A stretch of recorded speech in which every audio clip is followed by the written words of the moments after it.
Hi అందరికీ. ముందు వీడియోలో మనం ఆర్డర్ లిస్ట్ చూసాం కదా. ఈ వీడియోలో అన్ఆర్డర్ లిస్ట్ చూద్దాం. అన్ఆర్డర్ లిస్ట్ ఎందుకు యూజ్ చేస్తా అంటే ఒక డేటాని అన్ఆర్డర్డ్ వేలో అరేంజ్ చేయడానికి యూజ్ చేస్తాం.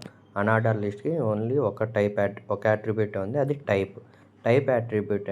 దానికి మళ్ళీ 3 వాల్యూస్ ఉన్నాయి. ఒకటి డిస్క్, ఇంకోటి సర్కిల్, మూడవది స్క్వేర్. మనం ఆర్డర్ లిస్ట్లో చెప్పుకున్నట్టు నెంబర్స్ వస్తాయని చెప్పాను కదా. ఇక్కడ మనకి బై డిఫాల్ట్గా డిస్క్ వస్తుంది. నెస్టెడ్ లిస్ట్లో అయితే సర్కిల్ వస్తుంది. Nested list inside nested list అయితే స్క్వేర్ అనేది వస్తుంది. ఓకేనా.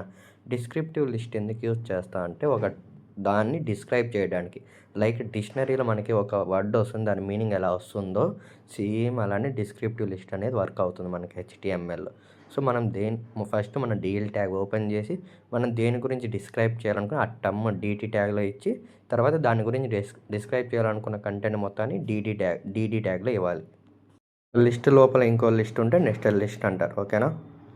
ఫుల్ వీడియో మన యూట్యూబ్ ఛానల్లో అప్లోడ్ చేసాం. ఎవరైనా చూడకుండా ఉంటే వెళ్ళి చూడండి, లైక్ చేయండి, సబ్స్క్రైబ్ చేయండి. Thank you.